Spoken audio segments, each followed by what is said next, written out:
It's a major setback for U.S. President Donald Trump, a federal court blocking his across-the-board tariffs on most countries. So, begs the question, I mean, what does this mean for you watching right now? Joining me with more on this is trade lawyer Mark Warner. Good morning to you. Morning.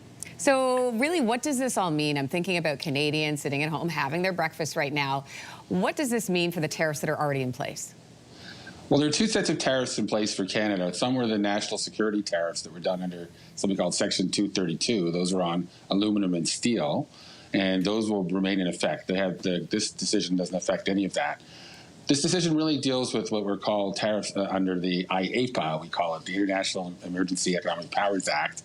And basically, the court said that the president didn't have the power to do that. Now, and that's the one the president initially invoked for the tariffs in response to fentanyl trafficking and human trafficking, he would put it. And so those have largely been on hold anyway. But what this decision says is that he doesn't have the authority to do that. So that they would fall away if this is sustained on appeal or if it's not stayed by a court of appeal going forward. And that's one of the major questions yet to be determined. But it is a setback for Trump. The question is, how does he respond? Does he say, okay, I get it, I don't have these powers? Or does he go off and say, well, you did tell me, Mr. Court, that I do have these other powers, and I'm going to use the ones you told me I could use.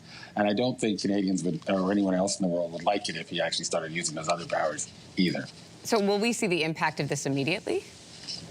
Well, it takes 10 days. The court gave the president 10 days to deal with that. So we'll see how quickly they can get to a court of appeal to see if they can get this issue stayed. I mean, there's a much, President Trump is across the board testing the scope of the executive authority of a president.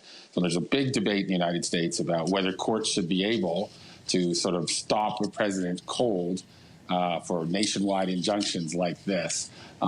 So we'll see and that's hotly contested even right up to the Supreme Court. So we'll see whether this holds up on appeal. But for the time being, we won't notice it so much because those IEEPA tariffs, as I said, were already on hold with respect to Canada. And this doesn't affect the aluminum and steel tariffs under Section 232 that really are so relevant to our automobile industry.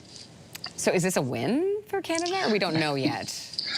I don't think we know yet. I think, what I always point out about it is I don't think the issues that Trump has raised with respect to Canada or any other trading partner are all that new. What is new about what Trump's doing are the mechanisms he's prepared to use and just how far and how blunt he's prepared to go with it. So I think the problem is I don't think the underlying trade issues are going to go away, and there are lots of tools that he could use that we never liked when they invoked them before, like Section 301 or the aforementioned Section 232 on aluminum and steel, and one that's never been used, Section 338, which could let him put up to 50% tariffs if he finds discriminatory measures. And the court actually said to him, to the president, you also have this thing called Section 122, which allows you to put tariffs unilaterally, unfettered, if you like, in that language, for up to 150 days. And at the end of the 150 days, you have to go back to Congress to get them reapproved. So that would mean if Trump is serious about it, he could say, okay, the court's told me I can do this for 150 days. I think I'll do that. Right. I don't think we'd be very happy with that. So we have to see how he responds. We do know leopards don't change their colors very much, and Trump doesn't like to be backed into a corner. I think it's more likely that he tries to fight his way out of the corner than to say, hands up, no mas. Yeah, I think you're right. Mark Warner, a trade lawyer, we appreciate your time. Thanks for walking us through. Thank you. Appreciate it. If you like that video, make sure to subscribe to the Your Morning YouTube feed, where you can find all kinds of new content posted every weekday morning.